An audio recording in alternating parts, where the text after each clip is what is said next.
develop under Tom Clancy franchise, it means that you need to validate and to justify everything. It takes place in a very near future, so you need to use a political environment that is believable, that is linked to the actual situation.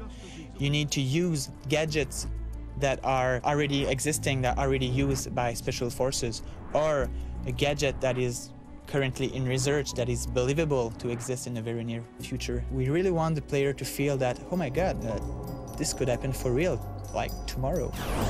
The NSA created this solo operative that can react quickly. It can be, of course, a little more stealth than classical counter-terrorist squads. When Sam Fisher is on the field, he receives order from US government, and he doesn't care about international treaties or any political agreement.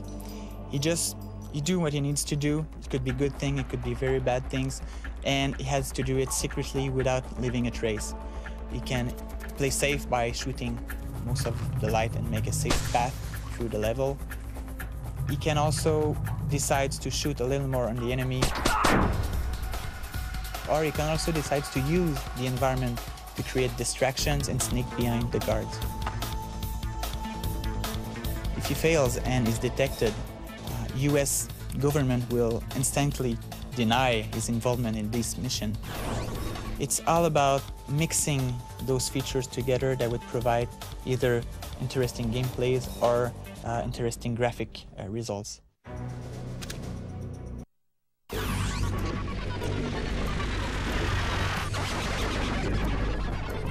We have kept the bright flame of American freedom burning throughout the world.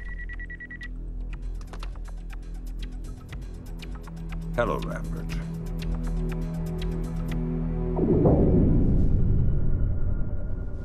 As far as the research that went into coming up with Sam concept and looked, we looking at the script was describing Sam as a seasoned veteran, really like a career soldier basically, and all the background that was described in the script was the fact that he was an ex-CIA operative, also an ex-Navy SEAL team member. So one of our first idea was to have Sam sporting white hair.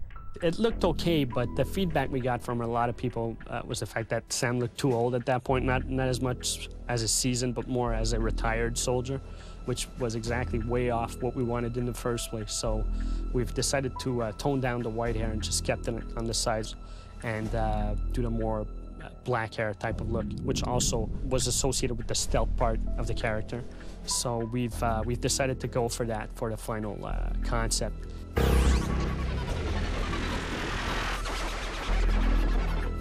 Almost the same thing Sam uses, but a more advanced prototype. I get what the ordinary people get.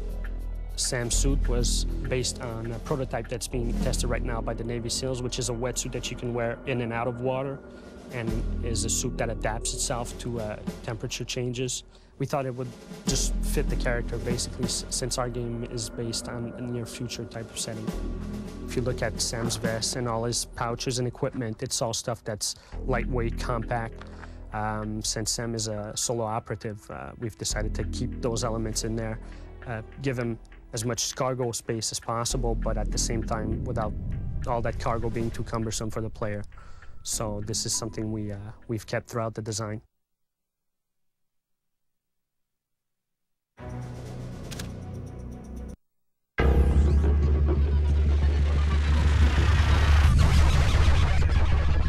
We decided to go with Antron animation because we wanted to have a unique style, especially for Sam.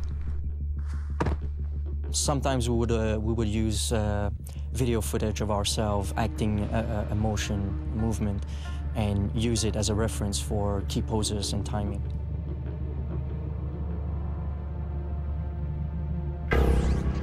For a complex move like the split jump, we go directly to 3D, applying the basic animation notions until it fits the style. The inspiration came from a lot of sources. For moves like rappelling, we use realistic SWAT tactics. We also wanted to have action moves in the game, so for rolling, split jump, force cooperation, human shield, we turn to movies. Don't shoot, please! I need somebody to cover my patrol while I make a quick stop. Any walking, jogging, sneaking, or weight cycles need to be tweaked a lot because they're really critical to game. These are the animation that you see the most. Everything on the character is animated. We have 10 bones just for the face.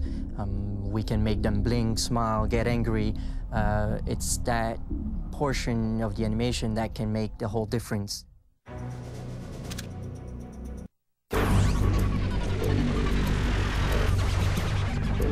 Sam's goggle became an important part of his appearance because we wanted to come up with a design that would make that character recognizable to the player. As much as Batman is recognizable to a lot of people, just the cape silhouette with the pointy ears, we wanted to have something that would have the same effect. So the silhouette with the 3 dots, which are actually lights emanating from the night vision.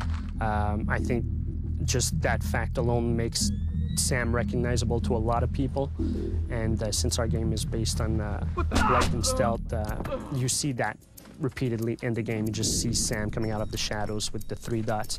So this is why the goggles are such an important part of his suit.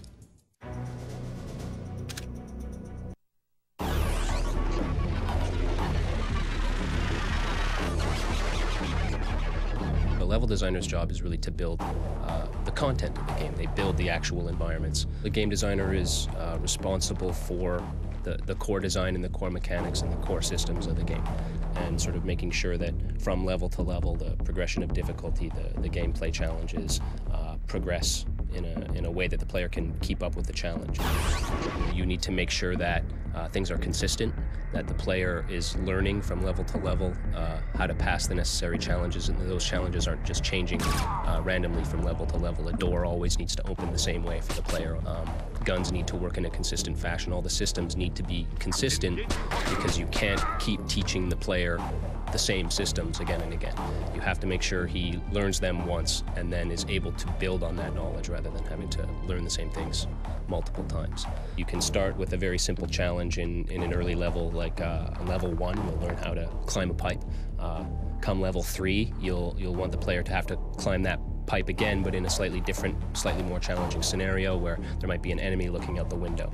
And then in level 5 or level 7, you're going to have the player climbing a pipe with an enemy looking out the window with a moving dynamic light searching the area of the pipe. Once the player has learned a set of skills in one part of one map or over the course of a few maps, you want to then encourage the player to face all of these challenges simultaneously or in close proximity to each other.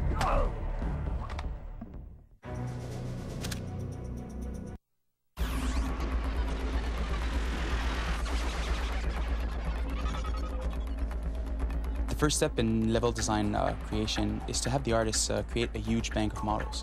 We wanted to have as many objects as possible before even thinking of about how the maps would look. Then we created each map's based on what's written in the scenario. We wanted to have a very clear idea of the environment and what the gameplay would be before going on to the 3D stuff. Generally, the atmosphere we wanted to create in each map was danger. The objective of great level design isn't to make maps that would confuse the player like a maze. Instead, we wanted to make the player feel powerful. That means giving them a cool character to play with and the right weapon to use, but also giving them the right environment to be part of. Unlike other games, in Splinter Cell, we wanted the shadow to be a safe territory for the player and bright areas to be the dangerous territory. With smaller environments, we could make the gameplay much more intense, put the player much closer to the enemies, and it let Sam Fisher interact with the light and shadow much more effectively. The idea was to make a fully interactive environment, make it possible to shoot a computer, take a soda can, and to distract enemies. But much more importantly, to shoot out lights. Shooting lights allow for a different gameplay experience depending on basically how you play. That was the ultimate goal, and well, we made it happen.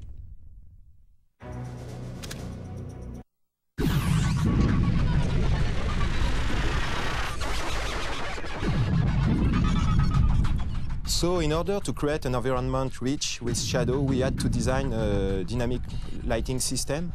We had to start with a very strong base engine. We chose to work with the Unreal Engine because it offered the power and the flexibility we need. Everything in the game world casts a shadow. This means that the player could interact with light and shadow like never before. They can use shadow to hide in. They could also detect enemies by seeing only the shadow. We realized that Splinter Cell had a lot of unique elements, but we wanted to attract players on the game on a visual basis. We had to get them to pick up the game first before they could discover all the other features. So we had some visual touches like the soft physics system, which use what we call soft body. Soft body are anything in the environment that isn't solid, like curtains and flags. This was the unique visual that we need to differentiate Splinter Cell from the other game.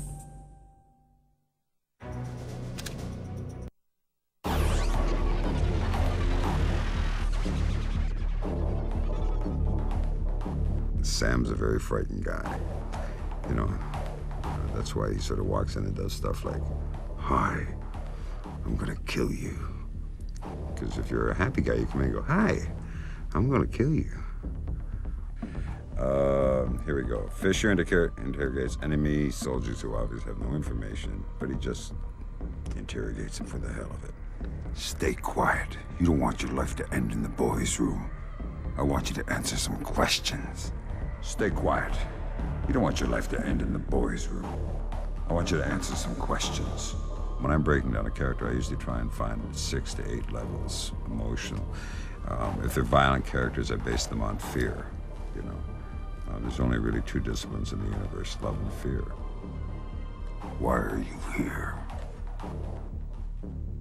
Why is the Russian military here? Why is the Russian military here?" Now, it's very hard to do something in an artificial environment and make it real. "Who do you work for?" And I thought I'd like to try it, to see if I could fit in, because I'm more of a reactor.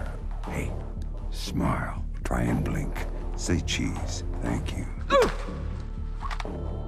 Given the limitations of the dialogue, given the limitations of the responses and the choices within the game, put character and personality into that. I think I succeeded. Let me do this last one. "Bob's your uncle."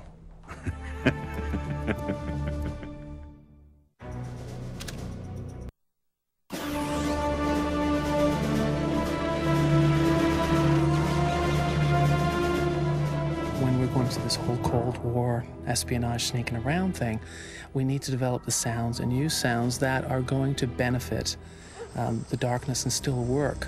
So we did use a few, let's say, ethnic instruments in the areas that we're at. When we're in Georgia, we have some Georgian guitars and Armenian voices, and when we're in Burma, we've got some Burmese voices and some Burmese drums and things like that.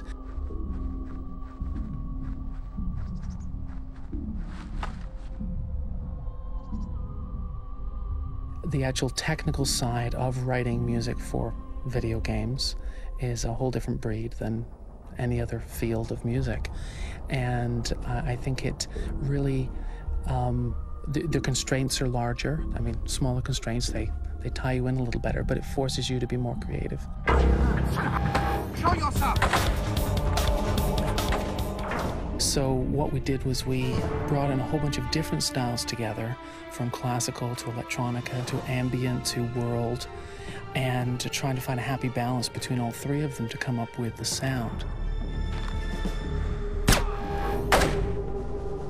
We still have the little sense of orchestral in there, which brings the emotion out in the combats.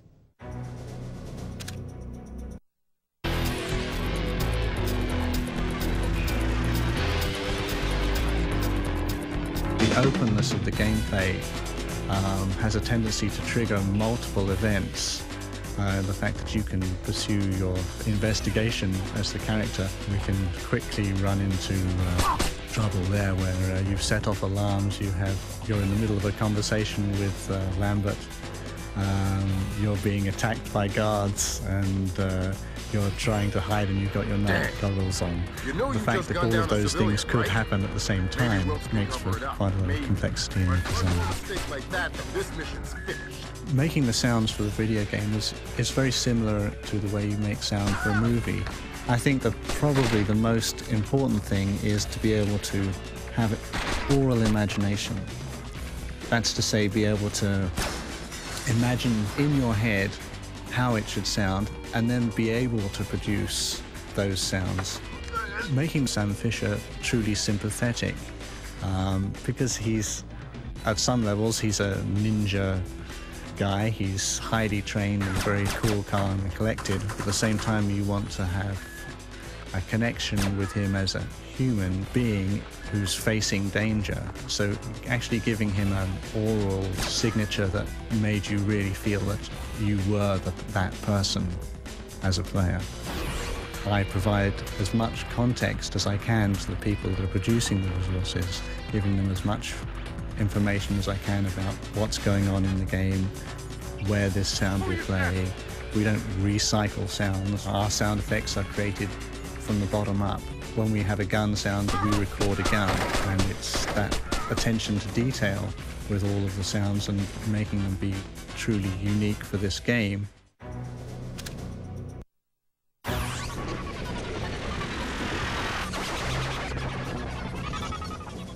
So Sam, what was your role in the development of Splinter Cell? My role in the development of Splinter Cell? Well, first Ubisoft brought me in as a technical advisor. For the sake of realism, they wanted input from someone who actually, somebody who actually does this kind of work. But you ended up being the star. How did that happen? They'd always wanted someone a little older, more professional, more experienced, you know. Not some young goofball that you see in your typical shooter.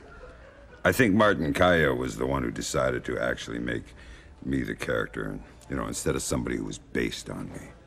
And how did you find working with the rest of the team? I've had the good fortune in my life to work with a lot of really talented and professional people. U.S. Navy SEALs, folks at Third Echelon, all real pros. It was no different here. What was the hardest part of the job? Without a doubt, animation. The decision was made that they didn't want to use mocap. They wanted a more artistic feel, so it's all done by hand. So here I am, hanging off everything in the office while Steve and the animators are filming me, you know, to see how I move. Man, I must have spent hours doing the split jump.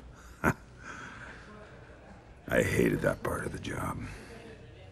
Speaking of the artistic feel of Splinter Cell, what are your thoughts on the game's graphics? Well, most of my experience with video games comes in the form of military training simulators. Needless to say, we're not even the same ballpark here.